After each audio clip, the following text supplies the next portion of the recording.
pertama ke Pepong. Keluarga di Indonesia, di sini masih single ya? Bener nggak?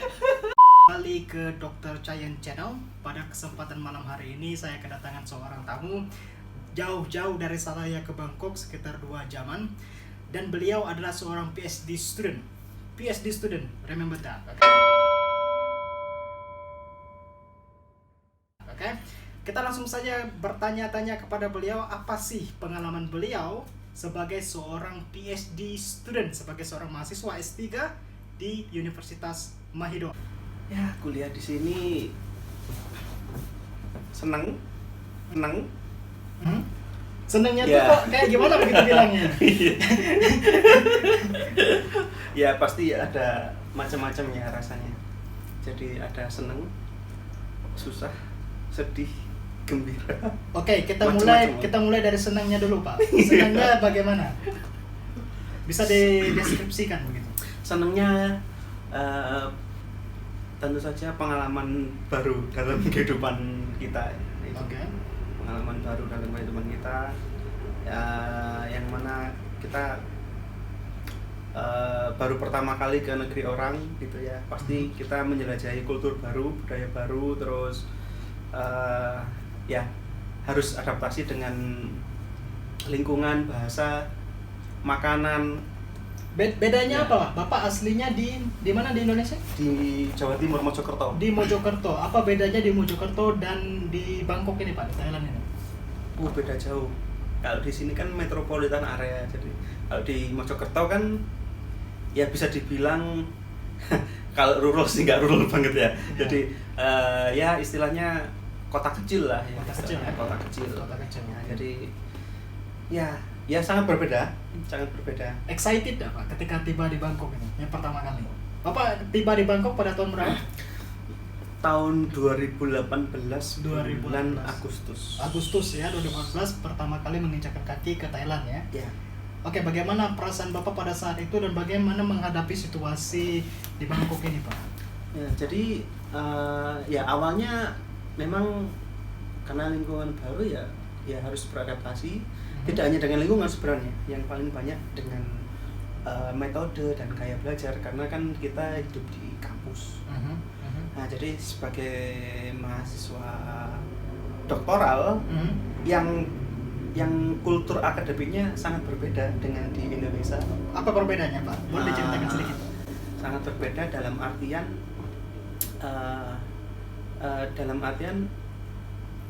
bagaimana mahasiswa itu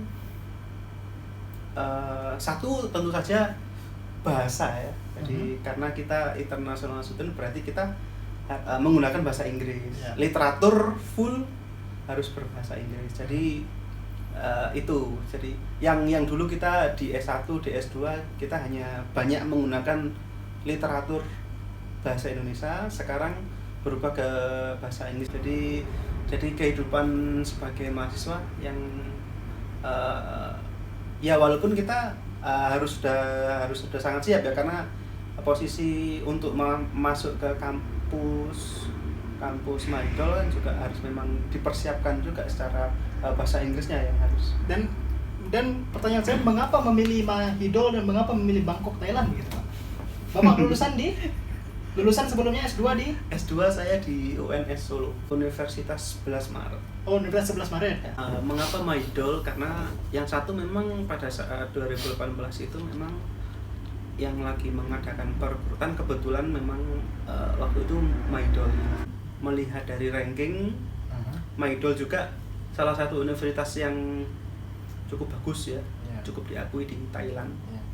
Nah, jadi itu yang menjadi pertimbangan kita untuk ya udahlah, oke. Terus susah gak masuknya, Pak, ke Mahidol? Susah gak? Apa sih persyaratannya?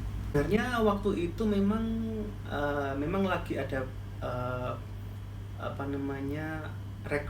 aktif rekrutmen ya. Jadi kita yang mendatangi pihak Mahidol yang datang ke beberapa kota besar di Indonesia ya. Kebetulan kita waktu itu Jakarta. Jadi kita yang datang dengan membawa beberapa persyaratan. Sebenarnya waktu itu saya belum membawa persyaratan bahasa Inggris, tetapi bisa menyusul ketika wawancara interestingnya apa, dan kita tanya perspektif untuk studinya apa. Jadi pas wawancara kemarin itu Bapak bawa apa? Transkrip, ijazah bawa nggak? Transkrip, ijazah. ya transkrip, ijazah. Terus Setelah itu persyaratan untuk ya planning studi, ya, studi plan-nya kan? studi plan-nya 1 atau 2 lembar. Oke. Kayak proposal lah gitu ya dalam bahasa singkat ya? Iya, Okay. sangat singkat sih sebenarnya mereka mintanya. Terus minta ini nggak, referee nggak, surat recommendation letter lah gitu? Recommendation enggak ada. Nggak ada ya? Enggak ada sebenarnya. Oke. Jadi Jadi pas interview pertanyaannya apa? Jadi yang di interview pertanyaan-pertanyaan basic ya sebenarnya. Kerjanya di mana, setelah itu pengalaman kerjanya bagaimana. Jadi yang paling penting sebenarnya adalah kalau menurut kita, karena setelah berproses itu sebenarnya ini apa namanya, sertifikat bahasa Inggris, karena Okay. yang mereka banyak tanyakan itu selain transkrip, setelah itu karena memang mereka kebetulan keperawatan ya, jadi benar-benar transkrip yang dilihat adalah poin-poin bagaimana Anda mempelajari keperawatan.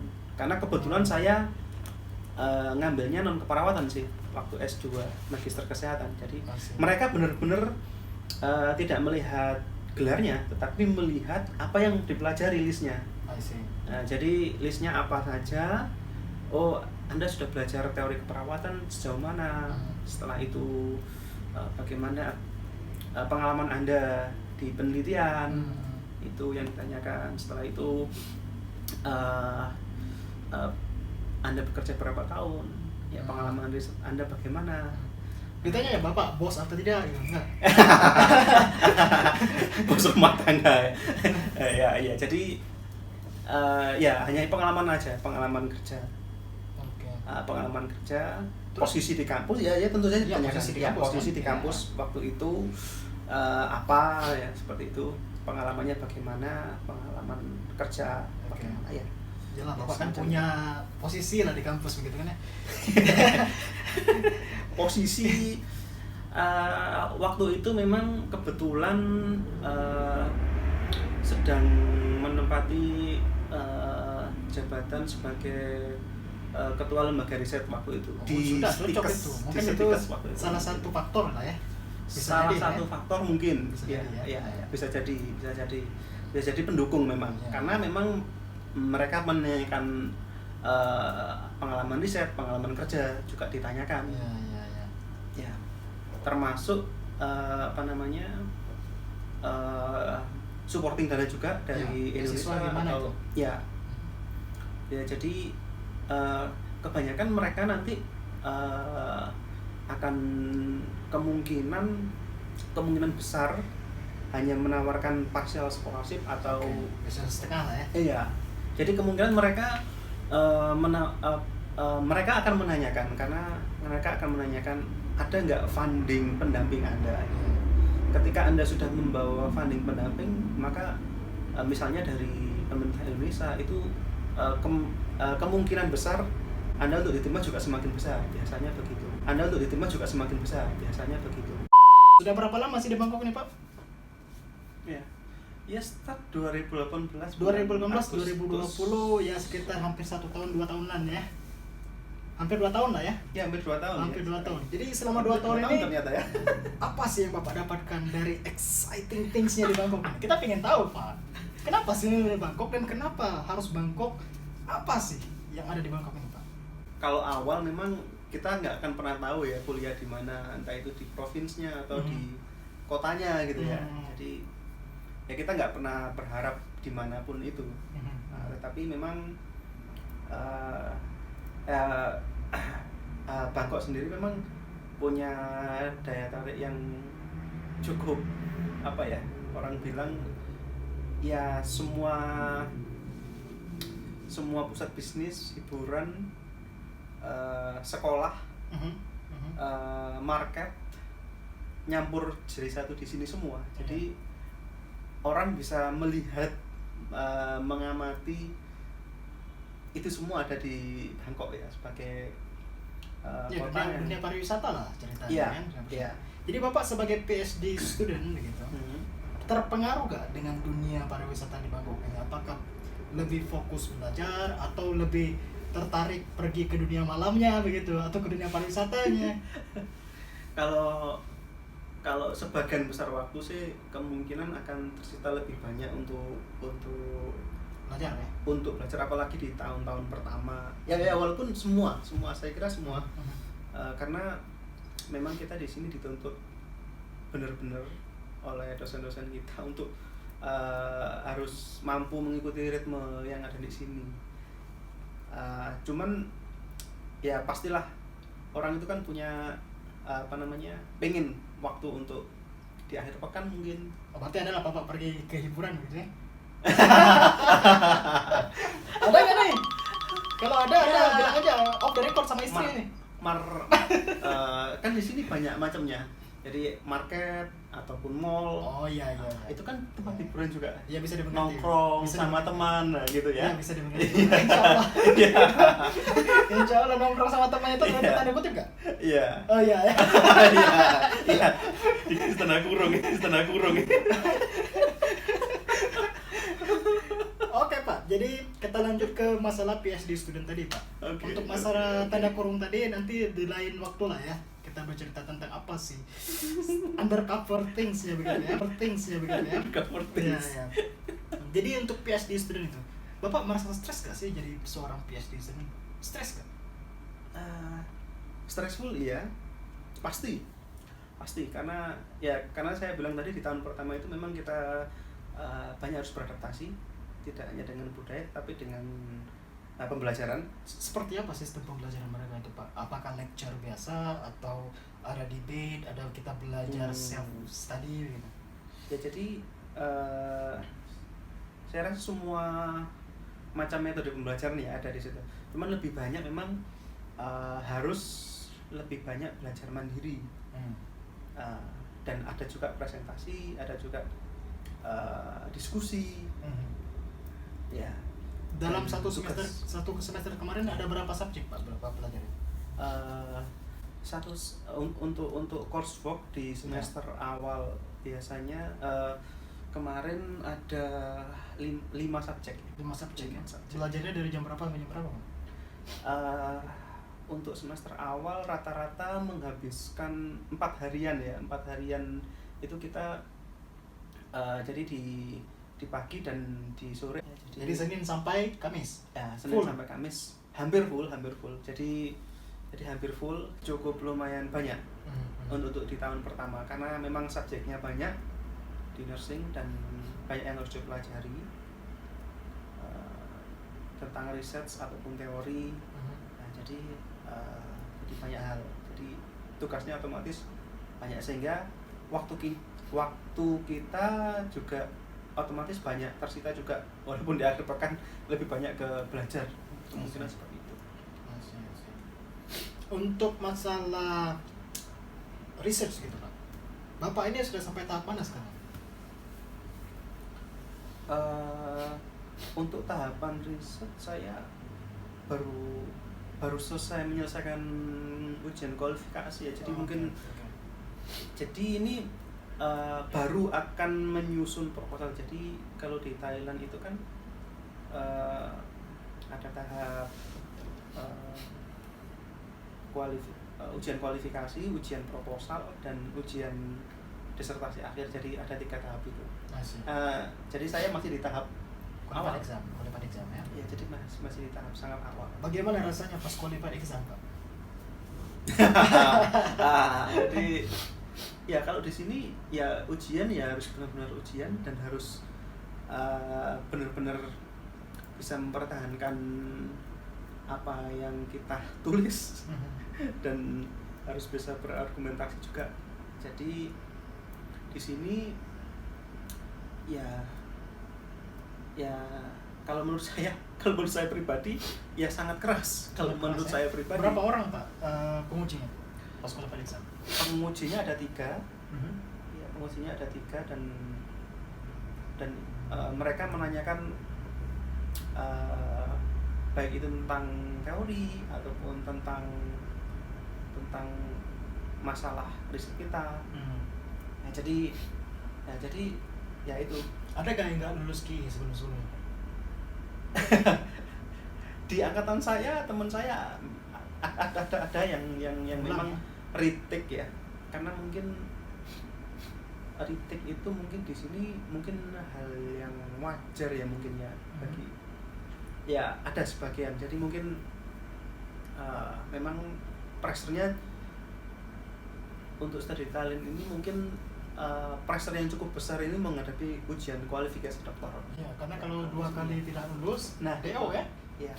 Ya, karena kalau 2 kali tidak lulus, nah DO ya. Ya. Nah, 2 kali tidak lulus ujian KI DO kawan. Berat nih pressure-nya. Oke, untuk selama di kelas itu berapa orang Bapak? Teman classmate-nya? Classmate saya kebetulan ada 9 9 ya, lumayan ya. 9. Orang Thai semua? Orang Thai 4. Orang Thai 4. Dan yang 4 ini kebetulan ada dari Indonesia, Vietnam, Myanmar. 10 dong. 4 Thailand, 4 Vietnam. Enggak. Maksudnya 4 Indonesia, 4 Thailand. Yang orang 4 ini foreign. Oh, 4 foreign. Ya, 4 foreign. 4-4-nya separuhnya Thai. Berarti 2 Indonesia, 1 Vietnam, 1 Vietnam, 1 ya. Oke. Bagaimana gaya belajarnya Pak? Dengan pas Bapak belajar dengan gaya-gaya orang luar negeri dengan Thailand, dengan Vietnam tuh. Apa yang Bapak rasakan? Kompetisi apa yang ada di ruangan begitu? Sebenarnya tidak ada semacam kompetisi sebenarnya. Cuman karena kadang kita di level doktoral itu kadang ya kita hanya berusaha untuk lulus, kadang kita hanya berpikir untuk tidak berkompetisi untuk mencari nilai gitu. Ya kadang kita kadang-kadang hanya berfokus untuk ya bagaimana kita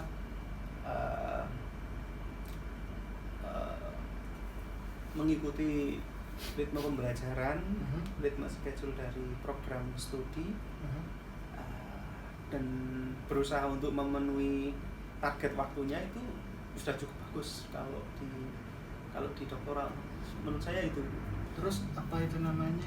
Saya pengen tanya itu yang orang Thai, orang Vietnam lebih kritis gak mereka pada saat diskusi atau gimana? Ada yang kritis, ada yang enggak ya? Ya, tergantung orangnya kan? Ya, tergantung orangnya sih sebenarnya. Ya, tergantung karakter individunya sebenarnya.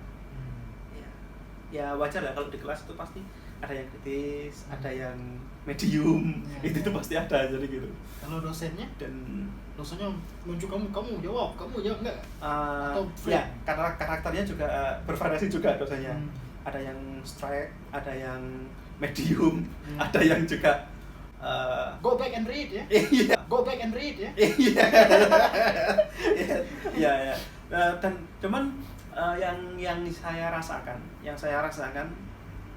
kebanyakan kalau pembelajaran kelas atau lecture kelas itu mungkin levelnya kebanyakan medium mungkin pressure-nya.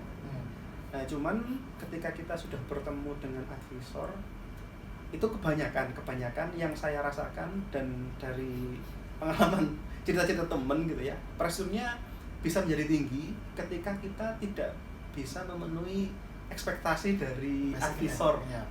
Karena advisor kita itu kan orang yang dipilih sesuai dengan objek penelitian kita ya. Jadi kebetulan kalau saya neliti di keperawatan jiwa, saya juga dapat advisornya orang keperawatan jiwa. Ya, dalam artian orang ini paham sekali tentang keperawatan jiwa. Nah, ketika saya berbicara, saya berdiskusi, ketika ada ketidakseimbangan, nah di situ ketidakseimbangan pengetahuan gitu ya, ada ketimpangan pengetahuan, mereka lebih tahu banyak, kita kok tidak bisa mengikuti ritme mereka. Nah biasanya di situ kita merasa ada pressure karena ya kita merasa ada pressure karena kita tidak bisa mengikuti ritme mereka, apa yang mereka maksudkan. Jadi biasanya Bapak disuruh pulang suruh baca ya? Ya, itu. Go back and read ya, seperti yang Anda katakan. Go back and read. Go back and read. Susah nggak ketemu pembimbing itu Pak? Susah nggak? Kalau dalam artian schedule, kalau menurut saya kalau menurut saya pribadi susah ini kalau pembimbing saya pribadi, kalau menurut saya ini agak susah. Kalau pembimbing saya pribadi, saya nggak tahu yang lain. Sibuk kali ya. Iya, jadi karena jadi antara waktu untuk janjian ketemu dengan waktu nanti ketemunya itu kemungkinan paling cepat seminggu. Dan paling lama bisa sampai 1 bulan atau bahkan mungkin 1 bulan lebih pernah. Ya jadi tapi rata-rata itu biasanya 2 minggu, 2 sampai 3 minggu baru bisa ketemu. Lumayan lah ya nunggunya 2 minggu. Iya. Jadi memang kadang mereka menyampaikan di pesannya ketika kita ngasih pesan itu mereka lagi sibuk atau lagi ada. Pesannya lewat apa Pak? Email? Enggak, kebanyakan lewat line. Lewat line karena di sini memang yang line kawan. Ya. Di sini yang paling populer kayaknya memang line. Ya. Jadi jarang menggunakan. Kalau di Indonesia mungkin WhatsApp. Pas line pakai stiker-stiker kan? itu nggak berani kalau dengan acaranya ya. Kalau dengan advisor mungkin karena mungkin saya tipikal orang yang mungkin masih beradaptasi terus sampai sekarang ya. Mereka suka main hati kan orang Thailand, Pak? Main hati dalam artian apa? Ya tersinggung. Ya yang saya katakan tadi itu dalam artian memang ya itu ketika kita tidak bisa ngikutin ritme mereka, ketika kita ada ketimpangan pengetahuan, nah itu mereka sudah nggak sesuai ekspektasi mereka, itu mulai biasanya ada ekspektasi yang nggak tercapai lah, itu akhirnya makanya kita dituntut harus benar-benar siap ya, baik itu secara knowledge ataupun emosional gitu ya. Karena memang kadang-kadang memang susah kalau main hati kan? Betul. Karena kadang mereka pengen memberi stresor kepada kita, mungkin agar kita memang belajar gitu ya. Oke, sekarang saya lihat dari physical appearance punya Bapak nih. Bapak kan kalau dulu sebelumnya saya lihat Bapak tuh rapi begitu. Cuman sekarang itu rambut udah agak mulai panjang. Apa memang sengaja dia panjang atau kenapa ini Pak? Apa ya, stres atau apalah? Ini efek pandemi Pak. Efek pandemi ya? Iya, jadi belum berani cukur rambut. Oh iya. Kirain stres, ternyata pandemi ya. Iya. Luar biasa alasan Bapak ini. Iya. Selama kuliah 2 tahun ini pernah nggak melihat wanita Thailand itu pernah ketipu nggak? Apakah ini laki-laki atau cewek? Oh iya. Itu kan kadang isu di Indonesia itu kan Thailand adalah negeri yang terlalu ramah ya mungkin ya. Antara laki-laki dan perempuan memang kadang-kadang ya semua gender adalah ya gitu ya. Jadi ya memang terutama mungkin kalau di luar kampus ya. Kalau di dalam kampus sebagian besar mungkin akan ya berdandan sesuai dengan gendernya mungkin masing-masing. Tapi ketika di luar mungkin akan melihat ya macam-macam orang. Untuk di lingkungan kampus nih Pak, kira-kira apa sih yang kita tidak boleh lakukan untuk sama dosen, sama acan, atau sama-sama orang Thailand? Sepengetahuan saya mungkin hampir sama, mungkin kebudayaannya atau culture-nya dengan Indonesia ya mungkin tidak tepat waktu. Setelah itu mungkin tidak banyak memberikan progres atau mungkin apa ya, jadi ya mungkin hampir sama dengan hubungan dosen mahasiswa di Indonesia juga. Mirip lah ya. Hampir mirip lah. Kadang-kadang disuruh datang jam segini, datangnya telat gitu. Itu jangan sampai lah. Jangan sampai lah ya. Kalau bisa sebelumnya. Ya. Karena main hati tadi ya. Iya betul. Terus tips untuk kawan-kawan agar ke Thailand ini bisa mengikuti jejak Bapak lah. Kira-kira apa tipsnya Pak? Mengikuti jejak apa? Ya paling tidak kuliah di Thailand lah. Tipsnya mungkin lebih ke persiapan secara psikis psikis secara adaptasi gitu ya. Karena pressure-nya itu nanti semakin, apalagi mungkin bagi yang berkeluarga mungkin ya. itu mungkin nanti Bapak ini berkeluarga atau masih single, Pak? ya berkeluarga. Keluarga di Indonesia, di sini masih single ya? Bener nggak? Sini single kan? Status KTP tidak berubah, Pak. Oh, saya nggak berubah. Tapi insya Allah kalau berkenalan dengan cewek, saya single ya. Beneran ini? ini enggak menyebut status.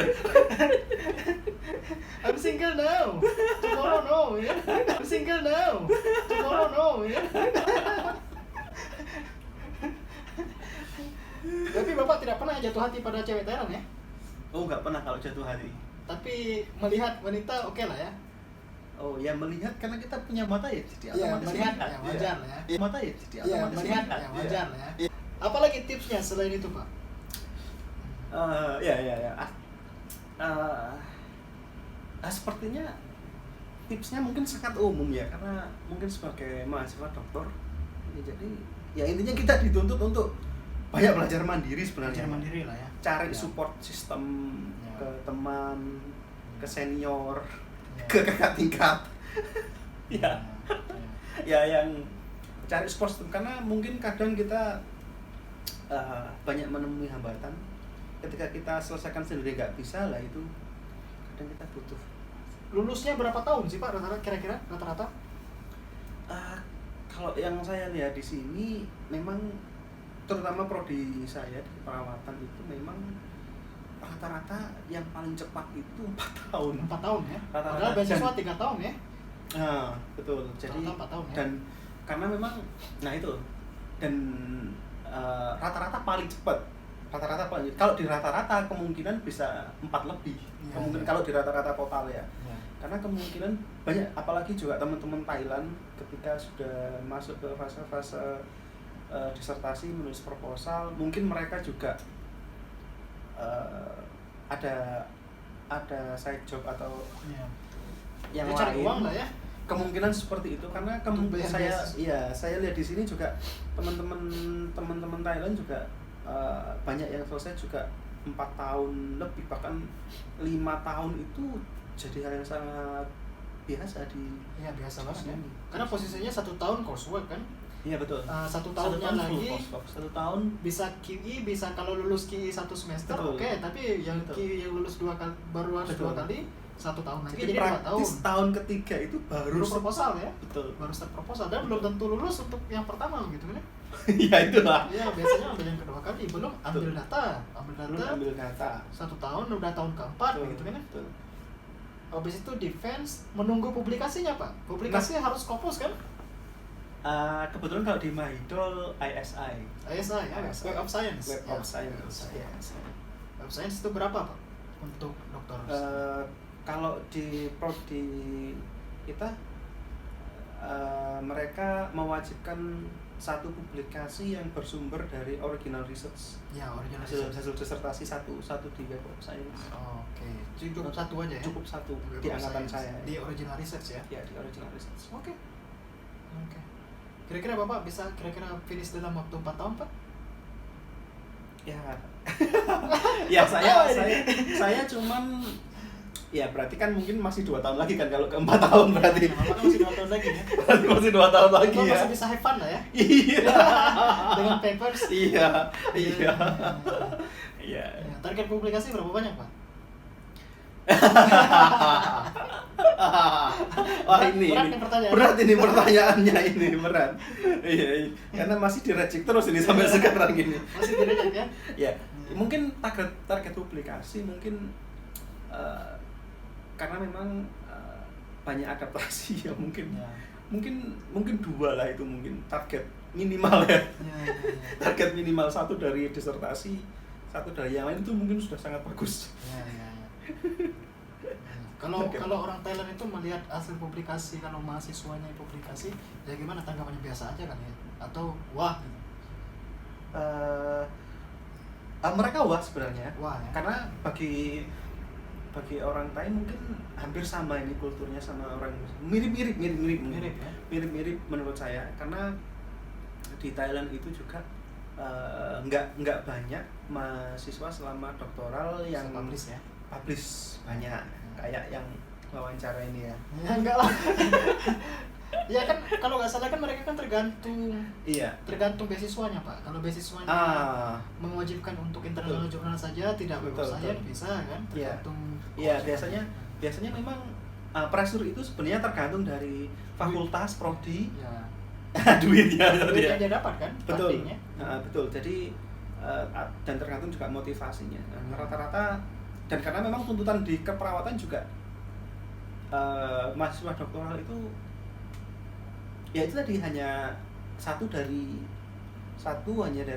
disertasinya itu yang wajib ya. Ya, satu dari yang wajib. Cuman memang dari program studi doktoral memang dari awal pun mereka sudah banyak menyarankan untuk mahasiswa belajar untuk banyak melatih publikasi. Untuk topik-topik disertasi Pak, apakah harus lebih kompleks dan harus lebih wow gitu? Apakah harus RCT atau simple banget atau gimana sih Pak untuk di level doktor di Mahidol University ini? Kompleksitasnya dibandingkan dengan Indonesia atau bagaimana Pak? Ya, dibandingkan dengan Indonesia. Dibandingkan dengan Indonesia ya. Kalau saya melihat memang di sini itu biasanya sangat menekankan pada novelty sebenarnya. Novelty ya. Novelty atau kebaruan dari penyelidikan itu sendiri. Jadi memang biasanya yang lama itu memang biasanya di situ untuk menemukan novelty atau kebaruan itu sendiri. Jadi tapi kadang-kadang kalau kita bandingkan secara desain dengan penelitian studi doktoral di Indonesia, kadang di nursing ini memang bisa dibilang sangat sederhana ya. Orang melihatnya seperti itu Ya. Tetapi kadang orang tidak melihat bahwasanya untuk mencapai proses mencari novelty yang benar-benar signifikan dan memang belum ada penelitian terkait hal tersebut. Nah itu yang terkadang kita membutuhkan waktu atau effort yang cukup lumayan juga di awal.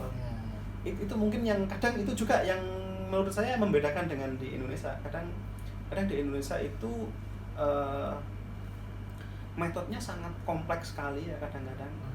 Tapi ketika udah di benchmark atau di challenge dengan literatur internasional, novelty-nya sangat kurang misalnya. Lah, itu mungkin apa ya istilahnya kekurangan-kekurangan yang mengakibatkan beberapa pelajar doktoral di Indonesia susah menembus jurnal internasional. Kemungkinan kalau menurut saya, kalau saya lihat sih dia saya bermasalahnya sebenarnya dari ini Pak, dari instrumen kalau menurut saya. Oh iya, dan itu juga kemungkinan ya. Instrumen juga ya. Sangat berpengaruh juga ya. Ya karena kalau instrumen development termasuk instrumen translation itu betul. Banyak prosesnya, bukan ya, cuma betul. 30 orang saja yang sering saya temukan itu. Paper-paper di Indonesia itu reliability cukup 30 orang, validity cukup content validity saja gitu. Ya agak itu sih kadang-kadang yang agak sulit. Ya, jadi hal-hal yang signifikan di dalam dunia research yang itu menurut dunia research internasional yang jadi hal yang sangat penting, kadang di Indonesia jadi hal yang tidak penting. Kadang itu ya seperti itu tadi, novelty, setelah itu instrumen, setelah itu izin atau mungkin izin atau mungkin sample size. Ya, sample size betul. Ya, jadi ya banyak hal mungkin kalau dibahas ya. Jadi itu mungkin yang membuat kadang-kadang kita kadang berpikir begitu, kenapa kalau riset bagus kenapa gak tembus di internasional jurnal yang indeksnya tinggi begitu kan ya? Pertanyaannya kan begitu akhirnya kan? Betul. Ya, kalau misalnya bagus ya betul. Pasti keterima begitu. Betul. Ya pasti melalui proses-proses yang cukup sulit ya, nggak ada yang mudah gitu. Iya betul. Ya semoga lah Bapak cepat lulus lah ya. Oh ya, terus mungkin salah satu juga ya yang mungkin ketika orang belajar untuk menulis berbahasa Inggris ya mungkin. Ya itu juga sih. Itu juga kadang mungkin secara riset sudah betul, tapi ketika kita kadang-kadang karena bukan natif ya, kadang-kadang itu itu perlu banyak belajar juga. Itu sih masalah utama kayaknya, Pak. Ya, Masalah sebenarnya utama itu ya. masalah yang sangat Ya. utama sebenarnya. Karena papernya ternyata. sudah bagus, tapi masalah bahasa Betul. Inggrisnya Bahasa Inggrisnya Ya. yang Nah, ya. susunan antar kalimatnya itu Nah. sepertinya itu ya yang harus jadi Ya. PR besar tuh kayaknya. Masalah intuisi itu, Pak. Masalah Betul, betul. rasa bahasa ya. Rasa Per paragrafnya itu nggak nyambung gitu ya sekali dibaca ya. Kayaknya Bapak pengalaman pribadi betul gitu ya. Sebenarnya saya pernah baca itu paper Bapak itu. Ya. Ya, ya, ya. Jadi tipsnya ya banyak-banyak menulis lah, jangan menyerah gitu ya. Sepertinya seperti itu. Ya, betul.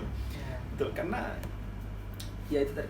Karena memang inti utamanya kan disertasi kan menulis sebenarnya kan gitu ya. Dan Bapak setelah lulus ya wajib lah semua kuali, kuanti, mix method sudah dikuasai lah ya. Mungkin itu ya kadang-kadang orang itu berpikiran oh ya dokter itu bisa tahu segalanya. Ya. Padahal dokter itu Semakin sebenarnya spesifik, ya punya spesialisasi di Ya. pokok bahasan tertentu kan biasanya seperti lebih itu. spesifik, Lebih subspesifik spesifik ya. dan subspesifik lagi biasanya kan seperti itu. Ya, itu yang harus kita luruskan bukan Iya. serba tahu lah gitu ya. Iya, bukan serba Kacau. tahu ya. Tiba-tiba pertanyaan yang lain ini. Iya. Kacau ini ya. Iya. Jangan sampai nanti bertanya Bapak mendapat pertanyaan-pertanyaan yang aneh gitu kan. Tapi ya insya Allah enggak lah, saya percaya sama Bapak. Oke, mungkin segitu saja kawan-kawan, sudah cukup lama pembicaraan kita hari ini. Mungkin teman-teman bisa memberikan komentar bila ada pertanyaan di bawah ya. Silahkan bertanya, nanti Pak Amar atau saya sendiri yang akan menjawab. Semoga interview kita malam hari ini bisa bermanfaat bagi teman-teman, dan semoga kita bisa bertemu di Bangkok tentunya, di Thailand, dengan bermacam dunia pariwisata dan culture yang bisa kita kita mainkan bersama ya. Iya. Oke, segitu saja. Terima kasih sudah nonton Dr. Chayen.